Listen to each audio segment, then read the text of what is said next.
एक ना एक बार ज़रूर खेला होगा। इस गेम को खेलते समय आपने बहुत सी अजीब और मिस्टीरियस चीज़ें देखी होंगी, लेकिन ये सभी अजीब और मिस्टीरियस चीज़ें जिन्हें हम अनदेखा कर देते हैं, उनके पीछे छुपी होती है एक खतरनाक स्टोरी। जैसे कि ये स्केलेटन जो कि ग्रीनी के घर के सीवर वाली जगह पे जो कमरा बना है वहाँ पे देखने को मिलता है। आप में से काफ़ी लोगों ने शायद इसे देखा भी होगा, और जब आपने पहली बार इस स्केलेटन को देखा होगा तो आपके माइंड में एक क्वेश्चन तो ज़रूर उठा होगा कि आखिर ये स्केलेटन है किसका। तो आओ वीरो, आज मैं तुम्हें बताने वाला हूँ इसी स्केलेटन की स्टोरी कि कैसे एक इंसान ग्रीनी के घर से निकलने की अपनी पूरी कोशिश करता है, लेकिन एंड में वो मारा जाता है और पीछे छोड़ जाता है तो कुछ निशानियाँ। वीडियो को स्टार्ट करते हैं।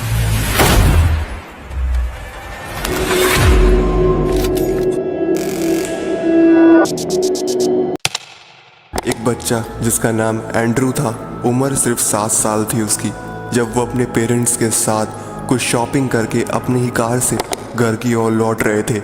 लेकिन तभी सामने से एक ट्रक उनकी तरफ काफ़ी ज़्यादा तेज स्पीड से बढ़ता है। एंड्रू के पापा गाड़ी को साइड कर लेते हैं, लेकिन वो ट्रक जो भी चला रहा था वो जानबूझकर एंड्रू के पापा की कार को आकर ठोक देता है।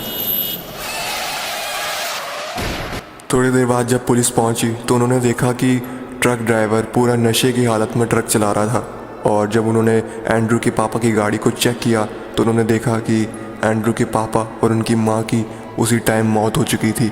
किस्मत से सिर्फ एंड्रू बच गया था। पुलिस वालों ने एंड्रू को रोता हुआ देख उसे तुरंत पहले तो हॉस्पिटल भेजा। उसे कुछ चोटें आई थी, वहाँ पर उसका अच्छे से इलाज हुआ। पूरी तरह से ठीक होने के बाद पुलिस वालों ने एंड्रू को अनाथालय में डाल दिया, क्योंकि एंड्रू का इस दुनिया में और कोई था नहीं। जिसके बाद एंड्रू अनाथालय में ही बाकी बच्चों के साथ बड़ा हुआ। तकरीबन 12 साल बाद एंड्रू अनाथालय से निकला और अपने उसी पुराने घर में रहने लगा जहाँ पर वो अपने पेरेंट्स के साथ रहा करता था। उसका घर काफ़ी टाइम से बंद पड़ा था, तो अंदर काफ़ी गंदगी हो चुकी थी, तो उसने साफ सफाई करी और वो उसी घर में रहने लगा। साथ में उसने एक छोटी जॉब भी पकड़ ली। अब 1 साल हो चुका था इस घर के अंदर रहे हुए, लेकिन इस घर में रहते हुए उसको अपने पेरेंट्स की काफ़ी ज़्यादा याद सताने लगी। वो अकेलापन उसे खाता रहा। वो अपने माइंड से उस भयानक हादसे को नहीं निकाल पा रहा था जो उसके साथ और उसके पेरेंट्स के साथ हुआ था। तो अब इन चीज़ों को कम करने के लिए वो डिसाइड करता है कि क्यों ना कुछ दिनों के लिए वो नेचर के बीच में रहे, मतलब कि कैंपिंग के लिए जंगलों के अंदर जाए। लेकिन ये डिसीजन इसकी लाइफ का सबसे बुरा डिसीजन था, वो तुम्हें आगे पता लग ही जाएगा। मई 18, 2002 इस दिन एंड्रू अपनी जॉब से छुट्टी लेता है और अपना सारा सामान पैक करके अपनी गाड़ी में लोड कर लेता है। पहले एंड्रू डिसाइड नहीं कर पा रहा था कि उसे कौन से जगह पर कैंपिंग करनी चाहिए, लेकिन उसे एक जंगल के बारे में पता लगता है जहाँ पर ज़्यादा लोग नहीं गए हैं। तो एंड्रू डिसाइड करता है कि वो भी उसी जंगल में कैंपिंग करेगा और कुछ दिन तक वहाँ पर रहेगा। लेकिन वो जंगल काफ़ी ज़्यादा दूर था, वहाँ पहुँचने में ही काफ़ी टाइम लगने वाला था। तो एंड्रू जल्दी से अपना सामान पैक करके निकल पड़ता है उस जंगल की ओर। अब उस जंगल तक पहुँचने में ही रात के 10 बज चुके थे, और इस बार उसे काफ़ी ज़्यादा डर भी लग रहा था, क्योंकि उसके आसपास कोई भी कार नज़र नहीं आ रही थी।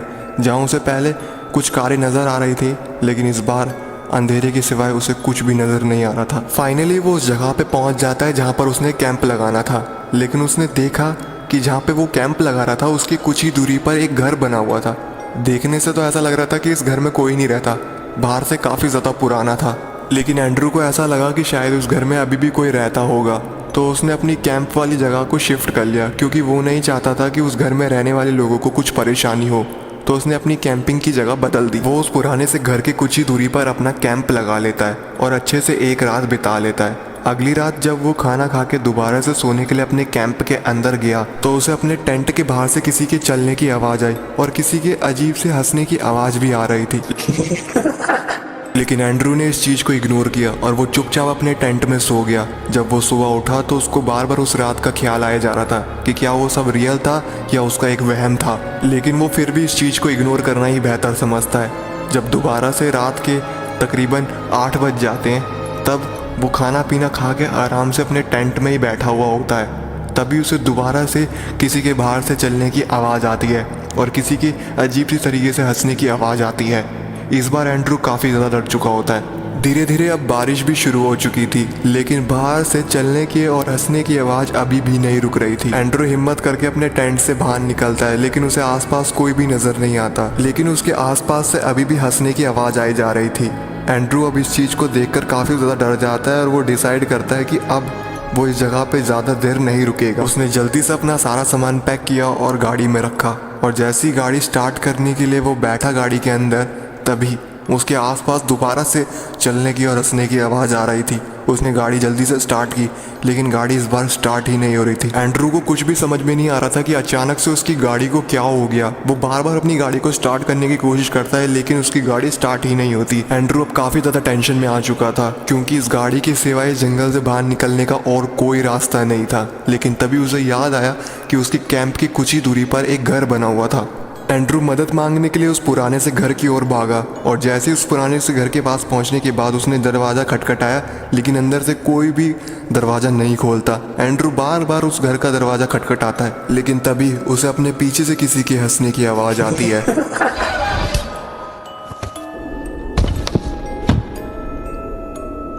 एंड्रू की जब आँख खुली तो उसने देखा कि वो एक बहुत ही गंदे कमरे में था, और उस कमरे से काफ़ी ज़्यादा बदबू आ रही थी। एंड्रू ने अपने सर पे हाथ लगाया तो उसके सर से काफ़ी ज़्यादा खून निकल रहा था। गेम में भी आपको एंड्रू का खून इस जगह पे देखने को मिलेगा। बाद में एंड्रू को पता लगा कि एक बूढ़ी औरत जिसका ये घर है, उसने इसे यहाँ पर बंद कर लिया है। जिसके बाद एंड्रू उस घर से निकलने की बहुत कोशिश करता है, लेकिन वो निकल ही नहीं पाता, क्योंकि ग्रेनी उसे अधमरा कर देती है। ग्रेनी एंड्रू को इसलिए जान से नहीं मारती क्योंकि वो एंड्रू की सोल को अपने अंदर एब्जॉर्ब करना चाहती थी, और उसके लिए वो एक रिचुअल परफॉर्म करती है जिसमें 5 दिन लगते हैं। इसलिए ग्रेनी उसे अधमरा कर देती है, जिससे कि वो उस घर से बाहर ना निकल पाए। लेकिन एंड्रू ग्रेनी के घर से भागने की पूरी कोशिश करता है, लेकिन वो इतना जख्मी हो चुका था कि वो आखिर में सीवर वाली जगह पर अपना दम तोड़ देता है। लेकिन मरने से पहले एंड्रू हमारे लिए कुछ छोड़ के जाता है। अगर आप गेम में इस जगह पर जाओगे तो आपको यहाँ पर एक लकड़ी का फट्टा मिलेगा जिस पे लिखा है कि मैं यहाँ पर 5 दिनों से फंसा हूँ और शायद ही अब मैं बच पाऊंगा।